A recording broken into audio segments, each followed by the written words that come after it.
Go!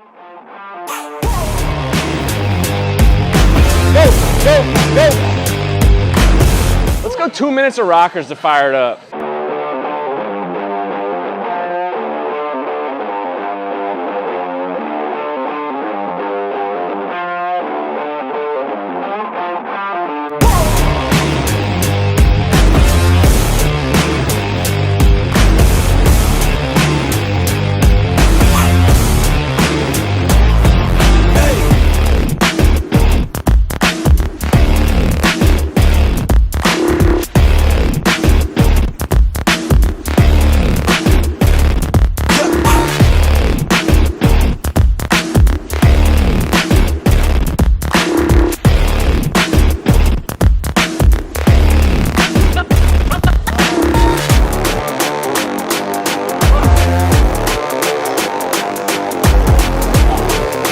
Ubrzati has helped most with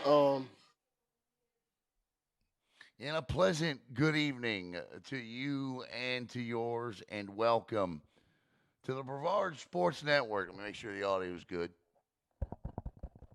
I think we're good. To the Brevard Sports Network, Ubrzati High School football show. Big week. Can you believe there's just 1 week of the season left after tomorrow night? Actually, we got a couple of makeup games. One of them, you see it over my shoulder there. I moved O'Galley and Merritt Island underneath of the championship belt. There they'll stay until the 4th of November. But we also possibly could have Cocoa and Apopka on November 3rd, although if Cocoa wins tomorrow night, I don't know of any reason that the Tigers would want to play that game. I don't know if it would help them. Obviously, Apopka, a bigger classification school, and anyway, we'll see how that works out. But we have got a great slate of high school football games tomorrow night. 3 district titles to be decided tomorrow night, one way or another. And, listen, I think right here on the Brevard Sports Network tomorrow night, we've got the game of the week. And I think it's Melbourne and Vieira. The game of the week in Brevard County. I think it's Melbourne and Vieira for sure. That game right there is going to decide the 4-5 seed in 6A Region 2 and who hosts and who travels.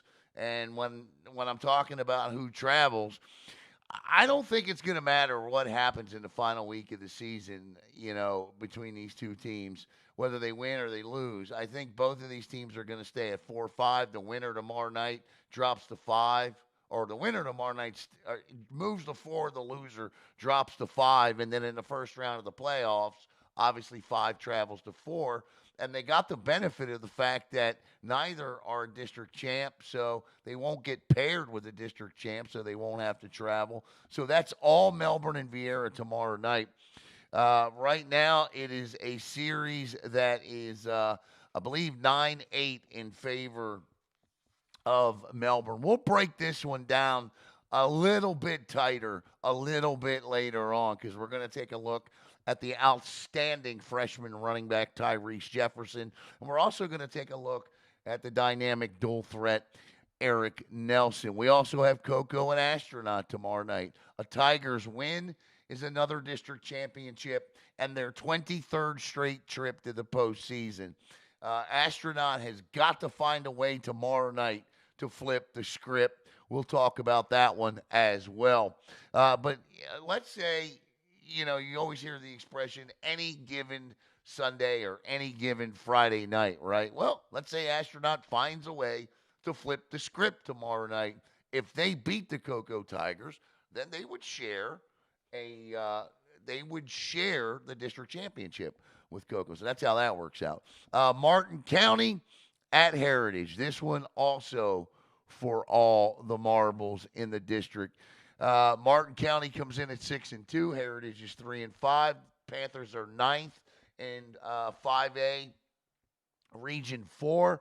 The Panthers do not win this football game tomorrow night, and I do fear that they will not be a playoff team regardless of what happens next week. I don't think it'll matter one way or the other. I don't think the Panthers have a shot to the 8th seed if they lose this football game tomorrow night. So what am I saying? Heritage has got to win this football game tomorrow night to make the playoffs. That's my opinion. Again, we always do the guesswork with the math, with the FHSAA and the playoff rankings. But everything that I've seen indicates the Panthers got to win this thing tomorrow night. Other games tomorrow night, not on Brevard Sports Network. And listen, this is a heck of a game tomorrow night. I should think Space Coast Daily would have this one. New Smyrna Beach is at Rockledge tomorrow night. The Raiders, 3 wins this year. All of them have come in district play. They blow out Pine Ridge last week.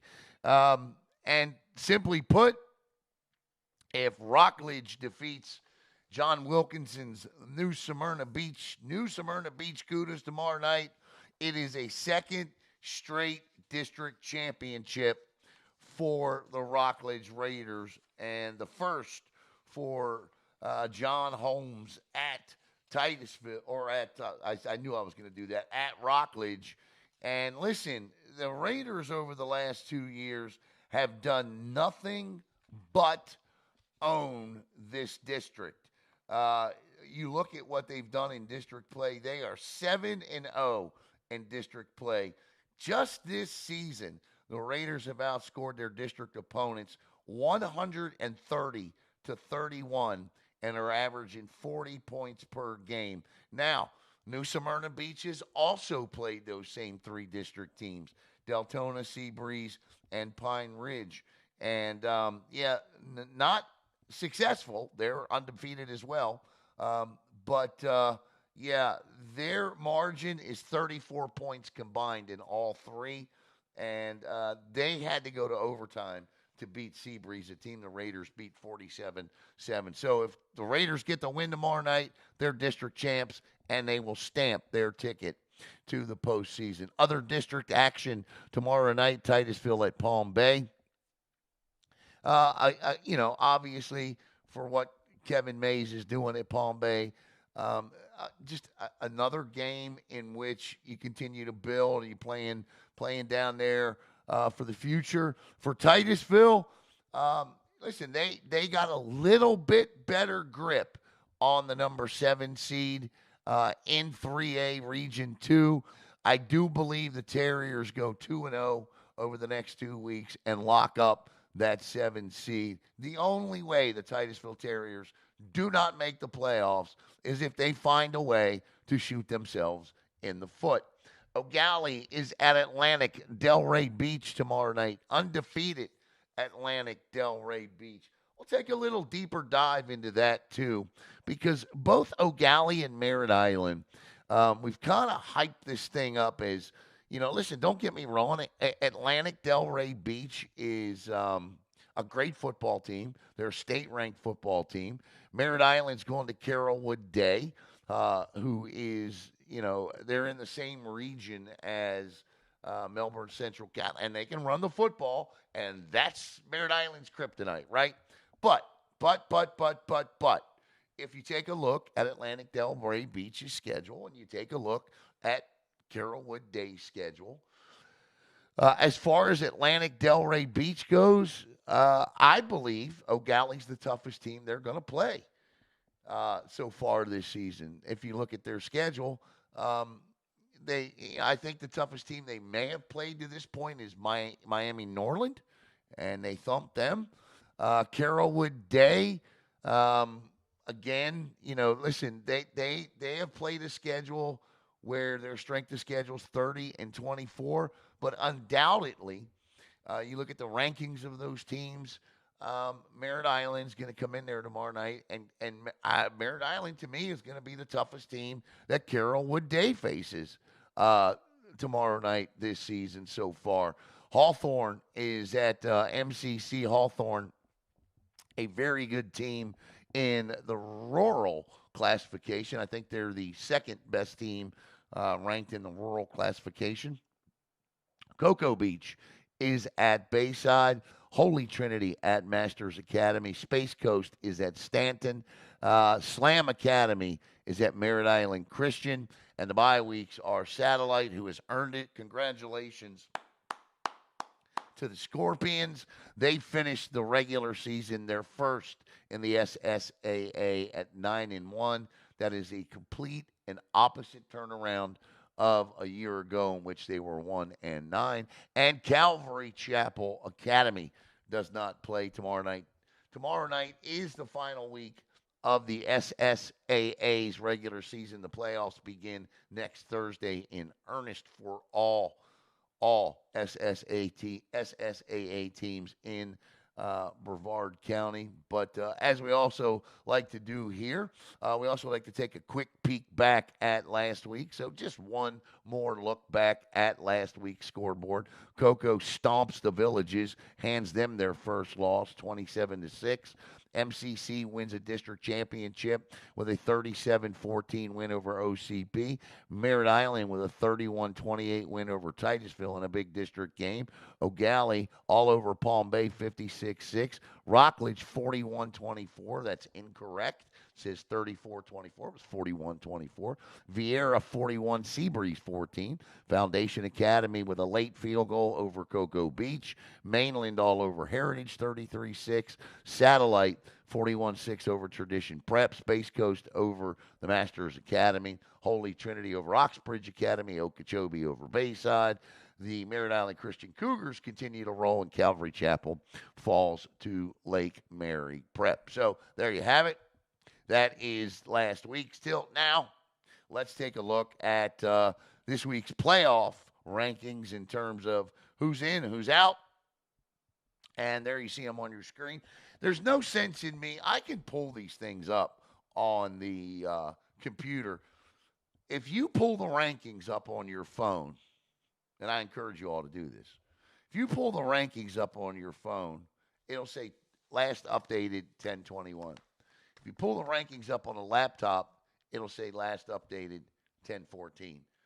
Don't ask me why. I have no earthly idea why it's that way.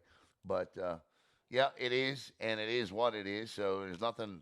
I've asked about this, and I'm given a variety of answers, none of which make any sense to me. So, yeah, there you go. But let's go over the rankings as I have them written on Brevard Sports Network this week because, like I said, let's start off in 1A, where we always like to do. MCC, of course, clinches a playoff berth there. Now, I don't think unless they are paired with a non-district champ, and listen, they could be paired with OCP again. If they're paired with Orlando Christian Prep again in round one, which is entirely possible, then Orlando Christian Prep would have to travel to Melbourne Central Catholic. The best Melbourne Central Catholic can be this year is 4-5. That's the best they can be this year. So, I mean, because of sanctions to First Academy, MCC is currently a number 5 seed. OCP is a 4 seed. If everything stays status quo, and I have no reason to believe that it won't,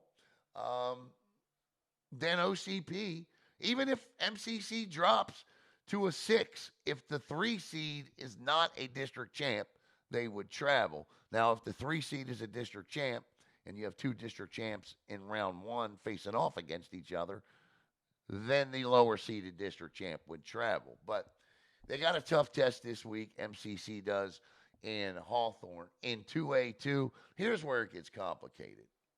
Let me try to explain this. I wish I could show you, and let me see what it has on here, because last week, let me just take a look here. Let me see. Maybe they didn't change the date. No, because they still have the Villages one. Last week, the Astronaut War Eagles were a 5 seed, comfortably sitting in a playoff spot. Their loss to the Villages dropped them to a 7. Now, the problem is, and if you read the Facebook post, the problem is this. When you look at that region, there is no representative. And I guess I could show you this because even though it's last week, don't get confused. I just want to kind of point out what I'm talking about here. If you look at the top 8 teams in the region, and again, I'll say it again, these are last week's rankings. But you see the Villages 1, Bradford 2, Calvary Christian 3, Cocoa 4, Astronaut 5, Berkeley Prep 6, Santa Fe 7, Newberry 8. You look at the districts. You come over here and look at the districts. 6, 5, 8, 6, 6, 8, 5, 5. Not represented in the top 8 is a team from District 8. So that means whatever team is occupying the 8th seed, and as of last week's district rankings, that was Newberry.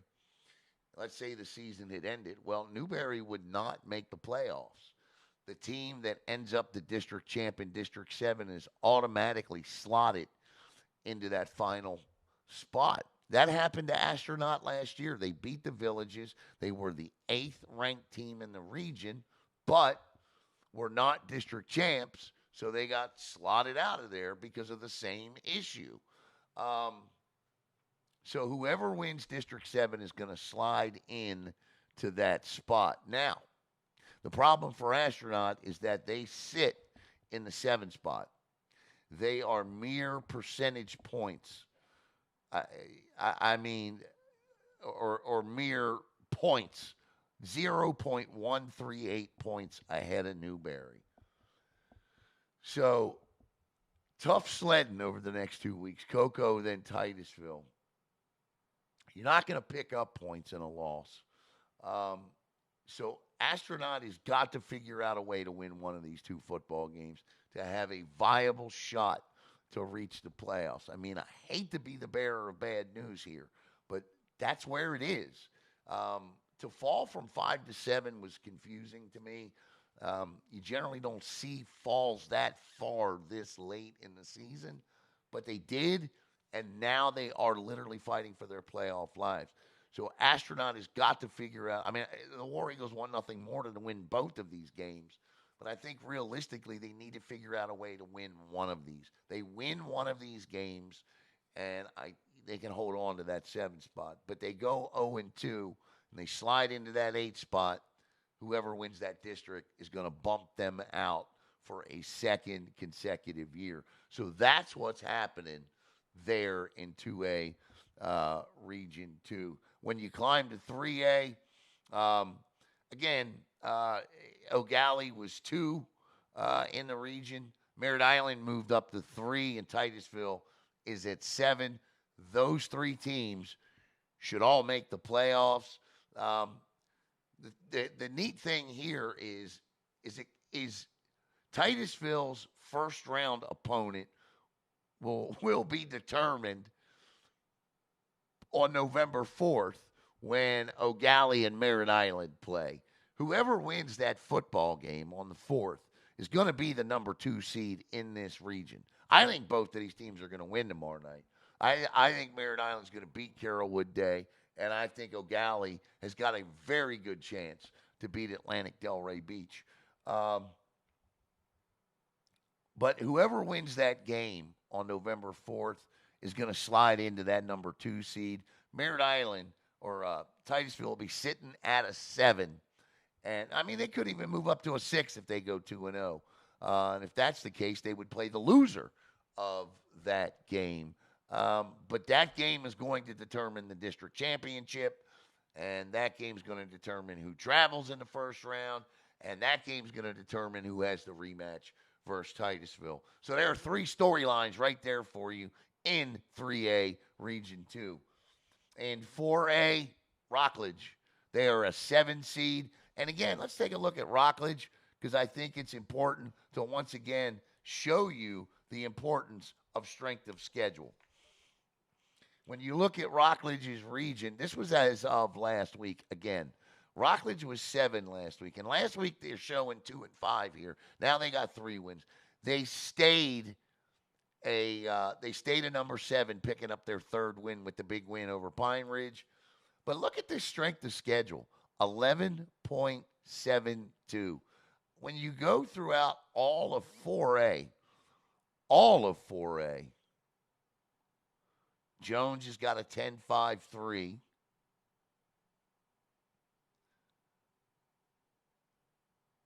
The Raiders have the second toughest strength of schedule in all of 4A. And that's exactly why, with 3 wins, with that schedule they have played, they are sitting at a 7 seed. The Raiders aren't going anywhere. They don't beat New Smyrna Beach tomorrow night. I still believe the Raiders are going to be a playoff team, an at-birth playoff team. They could be a 3-7 at-birth playoff, at-large playoff team. I'm not saying they're losing the last 2 games, but I'm just saying you look at Lecanto. I mean, Seabreeze can get in there, but Rockledge already has a win over them. So Seabreeze out, right? Lecanto, there's a District 5 representative already in Region 2. I think Rockledge is pretty comfortable one way or the other, but you definitely want to win that district championship because you don't want to be holding your breath on Selection Sunday. That's for sure.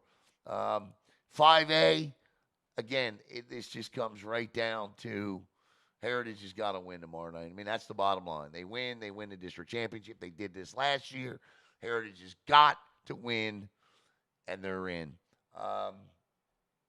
And then in 6A, too, it's Melbourne and Vieira. Melbourne slid up to 4. Vieira's 5. Whoever wins that game tomorrow night will jump into 4. If Melbourne wins, they'll stay 4. Vieira wins, they'll move back into 4. And again, likely that is for playoff position. There will be no other teams that sneak in at the very least. Like I said, I think the county could potentially lose one. Excuse me. So if you get the Selection Sunday, and I think at minimum 8 teams and at the most 9, which is a good November for Brevard County High School football. It's a good November. I'll take it, and we'll see how it shakes out. Because you look at some of these regions out here. Think about 3A Region 2. Brevard's got 3 of the 8 teams, right? So the odds are certainly in Brevard County's favor that one of those 3 teams is going to represent this county in the Final Four. Bishop Moore's strength of schedule didn't all that impressive to me. It's a good football team. They got a great head coach. They always have a good quarterback. But O'Galley, Merritt Island, and Titusville, I like all 3 of them to put up an outstanding fight against Bishop Moore. O'Galley has beaten them a couple of times in the last couple of years. So I like 3. And then you look at Coco's region. That 2A2 region is not the strongest. And if ever there was a year where the Tigers were going to have a down year like they're having, man, I mean, it really couldn't have come at a better year because you saw what they did to the Villages, right? And as of last week, prior to that game against Coco, the Villages were the top team in the region. They were considered the best team in this region, followed by Bradford, who Coco beat. I mean, it was ugly, but they beat them in the kickoff classic. We'll see what happens with Astronaut tomorrow night. Berkeley Prep is having a down year. Santa Fe, Newberry. This is the Tigers region for the taking. And I think Coco's the best team in this region. And if they win this region, they're going to the Final Four. It's that simple. And I like their chances to do that. I really, really do. When you look at this region, especially after what they were able to do to the Villages last week. So while it's not the year Tiger fans want, while they're not putting up 40 points a game, they still got a more than 75% chance to go to the Final Four. Now, what happens once they get there? Well, that's a different story. I mean, Cardinal Mooney is the number 1 ranked team in the state according to FHSAA. There's bowls. So, but beyond that, The Villages was the third overall ranked team in all of 2A. Just saying, folks. I'm just saying. So don't be surprised to see the Cocoa Tigers practicing once again on Thanksgiving this year. All right, let's get in. Let's take a look. All right, let's start with the games that aren't on BSN and get in depth in them. We already talked, a lot about, not a lot, but some about Rockledge and New Smyrna Beach. And listen, Rockledge, and that district is. I know the FHSAA is getting together. I think there's way too many districts. I'd love to see Rockledge in a district.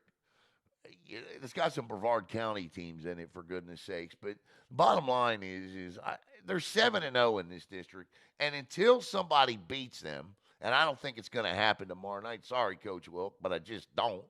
I like the Raiders to go 8-0 and 2, or what are they? They won all three last year. 4-5. They're 5-0, not 7-0. 5-0. I like the Raiders to go 6-0 in 2 years. And they're not just beating up on this district. They are thumping this district. And how about Robbie Blaylock and what he's done since playing some quarterback? 63 for 104, 60% completion percentage. He's slinging it out there. 1,083 yards, 12 touchdowns, 3 interceptions.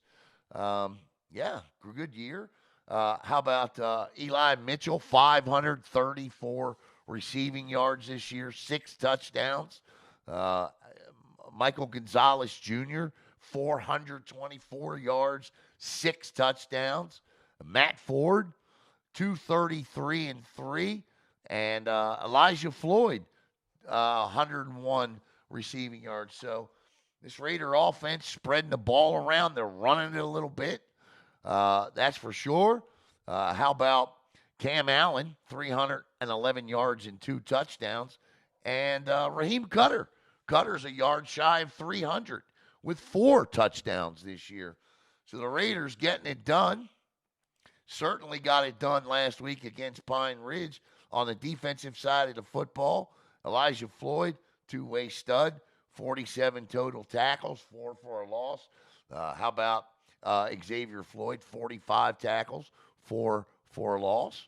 And then interception-wise this year, what can you say about the sophomore, Andrew Coleman? Coleman's got 5 interceptions this season for the Raiders. So, listen, go get it done tomorrow night, Rockledge. I got all the faith in you. I'll take the Raiders in that one. Titusville at Palm Bay. I like the Terriers, obviously, tomorrow night. And this one is Palm Bay, and Coach Mays continue to rebuild.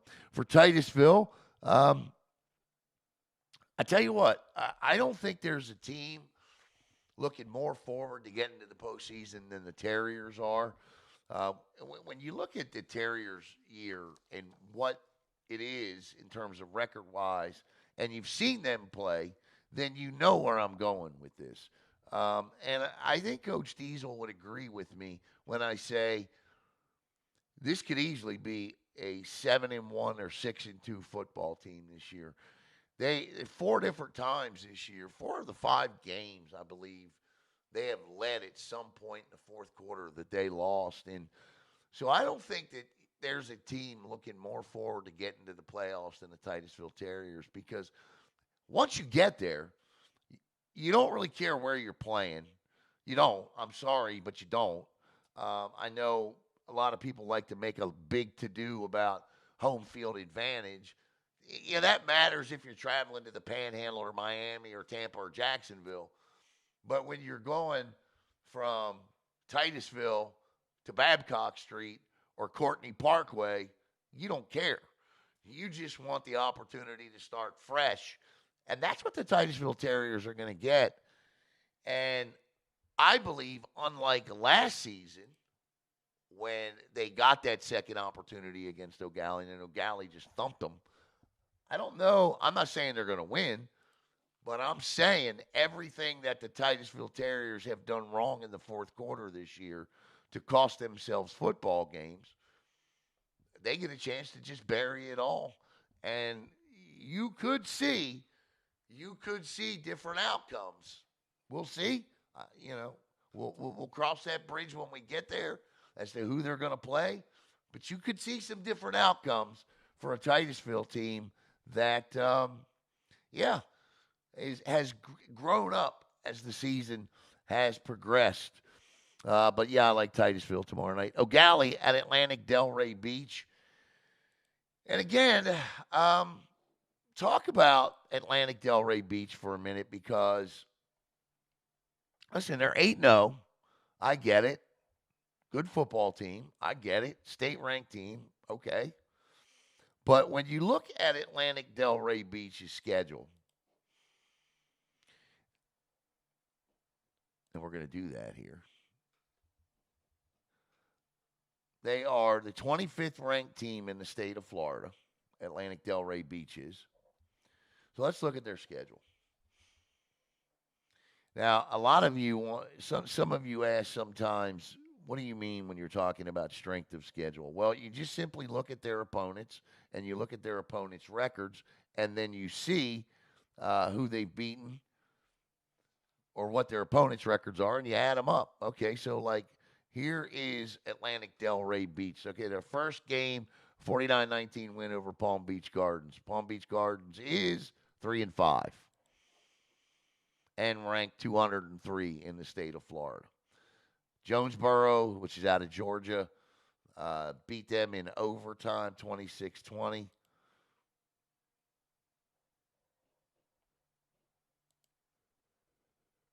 I believe Jonesboro is 4-4 and ranked number 99 in the state of Florida. And that's kind of how Atlantic Delray Beach's schedule stacks up. You go down the list here. Like I said, the best team, now Coconut Creek is a good team. No, I don't want Discover Cash back. Coconut Creek is a good team. Here we go. We keep just clicking on that, don't we? A couple of weeks ago, they played them. Coconut Creek is 67 in Florida. They're 6-2 overall. But I do this because I really like O'Galley's chances to go down there and get a win. I just do. I just think that I like the way the Commodores are playing.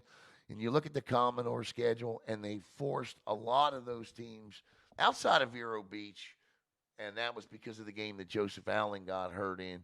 But outside of Vero Beach, O'Galley's made everybody play their game. And I think they go do the same thing tomorrow night down at Atlantic Delray Beach against the Eagles. And I'll take O'Galley for the win tomorrow night. Now, that game's at 6:30 tomorrow night. So remember, 6:30 tomorrow night, that game is. And Merritt Island, the same thing. Carrollwood Day. Now, Merritt Island's got to be careful. And what I don't know about Merritt Island is the rushing defense. This is another team that averages 250 rushing yards a game. They run the heck out of the football. We know the success that the Mustangs have not had against teams that run the football. This could potentially be another high-scoring game, but I like Merritt Island to go get the win on the road here against one of 1A's top teams. I do. I think Carrollwood Day, and somebody put, Coach, I think it was Dale that put some good stuff about Carrollwood Day in the comment section about them. Hang on, let me see what we could find about Carrollwood Day here. Here we go. There was a really good comment put up about them. Yeah, Daniel Krause. Daniel wrote, they're an overall solid offensive football team. They feature a strong set of sophomore backs, Camarion Battle and Antonio Thomas. Battle is a power 4 caliber back. Thomas is a DN at 6'3", 230, but they use him on goal line and short yardage. If Merritt Island has a smaller front seven, It feels they can push around. Then they'll start with Thomas and move to battle. That's the key right there. Krause hits the nose on the head. They're going to see if they can run the ball against Merritt Island tomorrow night. And if they can, that's what they'll do all night. Merritt Island's just got to counter this. Carrollwood Day's offensive line has played together for two years. They average 6'2", 250. Carrollwood Day features a strong set of wide receivers, both double as DBs. You see that a lot in 1A, including Tony Dungy's son. That's a good call there. But Tony Dungy's son plays for Carrollwood Day. Everybody goes both ways, mostly. And again, that's 1A pedigree. Carrollwood Day, as Daniel says, to put a Brevard spin on it. MCC, they're in the same region as MCC. MCC could see them in the second round of the playoffs. So that's good stuff from Mr. Krause, and I appreciate that information. I'm still going to take Merritt Island on the road. I love Kevin Verpale and his outstanding set of wide receivers that he's got. He's got 3-4 good ones. They can run the ball. They just have to slow down the run. That's it. There's Merritt Island's issue right there, from what I can see yardage-wise. Hawthorne at MCC. I like the Royal team coming. MCC with a nice win over OCP last week. My hope for MCC is just to see them stay healthy through the next two games. They've already stamped their ticket to the postseason. Get there healthy. If you got guys banged up, sit them. But how about Noah Flores again last week? Guess what OCP did? They kicked to Noah Flores. Guess what Noah Flores did? He ran it back for a touchdown. But I like Hawthorne in this one tomorrow night. Cocoa Beach at Bayside tomorrow night. And two teams that, for Bayside, I believe this is their final game of the season. Cocoa Beach, I like Remy Vignier to go off tomorrow night. I don't know that Bayside's offense can match what Cocoa Beach can do. Give me the Minutemen on the road at Bayside tomorrow night. Holy Trinity at Masters Academy. Give me my dudes, Rico Petraggio, Jaden McMillan and company, and I'll take the Tigers. Space Coast, the Vipers close out tomorrow night against Stanton. Give me Space Coast in that one, and, of course, I'll take Merritt Island Christian at home against the Slam Academy. All right, let's get to the three games on the network tomorrow night. Martin County at Heritage. If you're looking for who has the edge here, well, I can't really provide you with that information because you like to a lot of times look at games in which they have played common opponents, and obviously these two teams play in the same district. Martin County 2-0 in district play, and they have outscored their district opponents 56-12. Heritage is 2-0 in district play, and they have outscored their district opponents 50-13. Martin County averages 24 points a game. They allow about 10.5. The top, they are coming off of just their second loss of the season. They got handled pretty good by an undefeated Jupiter team. But before that, 6 straight wins. They held opponents to 10 points or fewer 5 times in 5 of those 6 games. Heritage averages 24 points a game, and they allow 10.5. And here's the thing. I hate picking against Brevard County. I just haven't seen enough from the Heritage offense this year to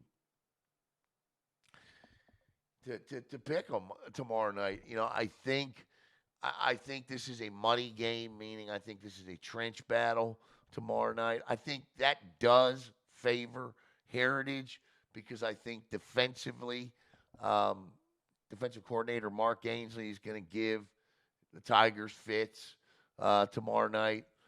But the featured playmakers for the Heritage offense need to have They need what the Panthers need tomorrow night is something like we saw in the first game of the year against Titusville. They need a flea flicker or a what do you call that?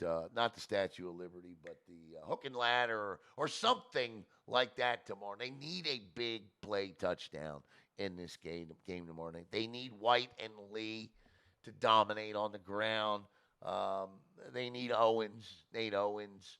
He's going to have at least 15 touches, whether that comes in jets or bubble screens or whatever. But Coach Hughes is going to have to find a way to get him the ball in space and let him make plays. I don't know that they're going to be able to do that enough tomorrow night against a Martin County team that is okay offensively, but I think their offense makes the play when it matters most in this one. So, and again, I hate to say it, but you're looking at a team that's got, I think, 3 passing touchdowns this season, and I could look to make sure that stat is correct, but the Panthers are just going to have to make some big plays tomorrow night, and I haven't seen it consistently enough. I know they've played the tougher schedule. We'll see. We'll see. But Martin County, I think, comes in and picks up, and this is going to be ugly. You know, when I say ugly, I mean it's a trench war tomorrow night. Martin County's run game is their DNA. They got a running back, last name of Hendricks. He's got about 8 yards a carry. Heritage is going to have to put an extra hat in the box tomorrow night. And when the Panthers do that, they'll answer with Manny Lewis, who's pretty good at the RPO. I've watched some of the video. They like to run those quick slants and keepers and boots and things like that. So, you know, that defense will be busy busy going after it tomorrow night. Now, look, if the Panthers defense can get a score, if they can get a score on special teams, then they'll win this football game. That's the 2 big keys: a score on special teams or a score on defense, and the Panthers are district champs. Without one of those 2, I don't see the path tomorrow night. I'll take Martin County. Cocoa and Astronaut. The Tigers 3-4, Astronaut 5-3, and a couple of weeks ago, Astronaut was beaten by the Villages 35-0. They have not been able to keep pace with Coke. They played in the same district with Cocoa for a couple of years, and over the course of the last 3 years, the games have been all above 50, and Astronaut hasn't scored a touchdown. I think Cocoa has stumbled into a formula for success. And I know maybe Tiger fans don't want to hear this or don't accept this, but that formula for success is that defense and that running game. Javion Scott, 202 yards last week. And then you look at what that dark side defense did. They forced the turnovers, 3 fumbles. And this guy right here, let's talk about this guy right here. Senior Jermaine Waters. There you see him on your screen. So far this season, he's got 9 sacks, 11 tackles for loss. But he was the disruptor last week against the Villages. He had 5 sacks last week against Kennedy, who was the quarterback. And they didn't have an answer for him. And he beat up on an offensive lineman last week that was about 6'7", about 280. There you see him on your screen, number 72. Jermaine Waters just thumped that young man all night long and lived in the Village's backfield. And I know Astronaut's got a mean physical offensive line, but they're going to have an answer for him because this young man is really, really picking up his game, and so is that Tigers defense. And again, they found a formula, being able to run the ball as much as they did last week, allowed their defense, their pass rushers, their interior, for those that don't go both ways, to catch their breath on the sidelines. Unfortunately for Astronaut tomorrow night, I see Cocoa winning this thing. I'd love to see Astronaut making a game. I really, really would. But I think the Tigers will win this thing. Takoko is 15-2 against Astronaut. The last time the War Eagles won in this matchup was November 2nd, 2007. That was a 14-10 thriller back in '07. Boy, wouldn't it be something we can get a game like that tomorrow night? Astronaut can force turnovers, can force Champ Smith down the field, throwing the football up, then they got a shot. But Astronaut, when they have the football, they're going to have to rip off drives of 10, 11, 12 plays. They're going to have to eat up the clock. They're going to have to chew up a quarter, and they're going to have to do this consistently for 4 quarters. I don't see a path yet for the War Eagles. Coach Logan Halleck and company are building this program. You've seen all the great things that they're doing, and they are. But tomorrow night, this will be Cocoa Tigers district championship, in my opinion, and their 23rd trip to the playoffs. All right, let's get to the game of the week here on Brevard Sports Network tomorrow night. There it is. That's it right there, man. Cannot wait to see the end result to this one tomorrow night. This game has got great players all over the field for both of these teams. And let's start with the Melbourne Bulldogs because I want to start with the super sensational freshman Tyrese Jefferson, who has just absolutely been phenomenal this year. He's already got 16 touchdowns, 13 of them on the ground. This kid just does everything right. And you're going to see in this video here, when he's got the football in his hands or he's, coming out of the running back, coming out of the backfield, his pads are always level. His eyes are always downfield. His feet are so quick. He is going to be a absolute superstar by the time he is a freshman. I cannot wait to watch this young man for the next 3 years and 2 weeks on the gridiron. For Melbourne tomorrow night, in order for Jefferson to have the type of success that I believe he can have tomorrow night, it's going to be Josh Ames, Cameron Wilworth, Eli Laporta, Dean Baker, Carter Black, and company tomorrow night. That offensive line for Melbourne tomorrow night is going to have to play their best game of the season. The issue that I have with both of these teams coming in are their schedules, their strength of schedules. Both of these teams' schedules, when you look at them, I think Melbourne's strength of schedule that they have played against this year is like a 360, and Vieira's is like 450. So Vieira has played a little tougher schedule. But tomorrow night, what you're going to get are two teams who are likely going to see each other 2 times in the next 4 weeks. And this should be a fun one. And again, they're going to have to stop Tyrese Jefferson. And if you're Melbourne, you're going to have to stop this guy, Eric Nelson, who was 255 yards and 3 touchdowns last week. The Bulldogs are rested. They're coming off a bye. Both teams, they've been chomping at the bit for this one. There is no doubt about it. And I'm trying to sit here and decide who I want to pick. As you see Eric Nelson on the screen, and this young man can do it all. I'm trying to sit here and decide who I want to pick tomorrow night. Vieira's won 8 of the last 10 in this. You can tell I'm stalling for time. 8 of the last 10.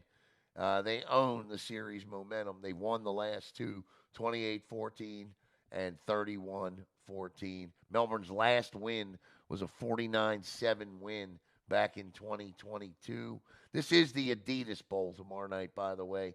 The winner of this game will be presented with the Adidas Bowl trophy.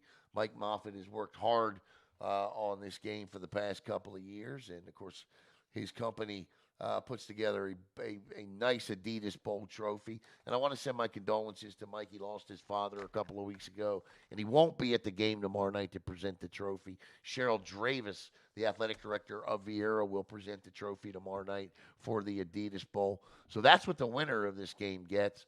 But, yeah, I think it's going to come down to who plays the better defense. And speaking of defense, Tyler Gagan, Daniel Negron, you know those are my guys, right? 84 tackles for Gagan, 78 tackles for Negron. And listen, they got some sacks. Both of these teams have really good plus numbers in turnovers in terms of interceptions and fumbles. Both defenses turn the football over. They do. I'm just looking through some of the stats here of this one, and yeah, I mean, you know, I wrote, and you'll be able to read it in the preview tomorrow night. You go to the keys to the game to this one tomorrow night, right? If you're Melbourne, start fast. The Bulldogs, they've scored several times on opening possessions this year. If you're Melbourne, contain Nelson. You got to contain Eric Nelson. They got to force Vieira into predictable passing downs. Protect the football. Listen, you know, Melbourne led Merritt Island at halftime, but turned the football over 3 times and lost the game. Vieira's secondary, they live on takeaways. And Melbourne's got to win early downs. But Camarion Johnson and Tyrese Jefferson and those guys, they can pick up the yards to put C.J. Hall, who is a dynamic sophomore quarterback, 1,400 yards, 17 touchdowns, a 70% completion percentage in great manageable second and short situations. Vieira has to play through Eric, extend drives. They got to, and Eric's got to not force anything. He's got to let Hartman and Woodruff win their matchups tomorrow night. Harp and Veal, Brian Veal, they need to pressure C.J. Hall tomorrow night. These two have combined for 14 sacks this year. Harp 8, Veal 6. So, X Factors, Dominic Maxwell. Vieira's got a very, very good kicker. Don't be surprised if this game comes down to Dominic Maxwell's foot. I think he's 14 of 14 on extra points this year. Knock on wood for that young man. And I think he's 3 of 6 on field goals. This is really about Melbourne's size up front on the offensive line, depth with their youth, and speed against Vieira's speed, a little bit of swagger and explosiveness. You know, I tell you, I'm going to take the wow, man, this is a tough one here. I think this comes down to Maxwell's foot. I'll take the Hawks at home by 3 on a last-minute field goal. I think this is going to be a very, very good football game. And, yeah, I'll take Vieira. Give me something like 31, 28, 34, 31.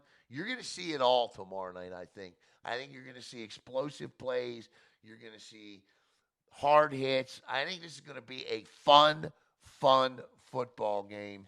And you can watch it right here on Brevard Sports Network. So, all right, let's take one more look at this week. Again, Melbourne at Vieira, Cocoa at Astronaut, Martin County at Heritage, all 3 right here on the net.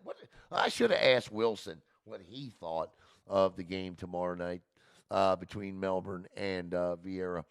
New Smyrna Beach at Rockledge, District Championship on the line. Again, I like the Raiders in that one. Titusville at Palm Bay, I took the Terriers. O'Galley at Atlantic Delray Beach, sounding like a typical homer. I took the Commodores on the road against Atlantic Delray Beach, who has played a schedule this year. Again, I just think O'Galley's the best team they're going to face. I have faced on their schedule tomorrow night, and I like O'Galley. Merritt Island at Carrollwood Day. Stop the run, and they win. They don't, they lose. It's that simple. Hawthorne at MCC. I like Hawthorne in that one. Cocoa Beach at Bayside. I like Cocoa Beach, Holy Trinity at Masters Academy. Give me the Tigers. I like the Vipers at Stanton. And I like Merritt Island Christian, who is an absolute 8-man juggernaut, ranked number 2 in the state. And you're going to see their playoff game next week. Not week 1, but week 2 of the SSAA 8-man playoffs here on Brevard Sports Network. So thank all of you tonight for joining me. I appreciate it, and have a great night. We'll see you tomorrow night at a high school football stadium near you.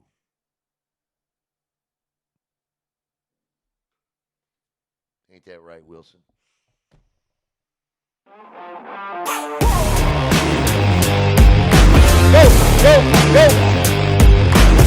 Let's go 2 minutes of rockers to fire it up.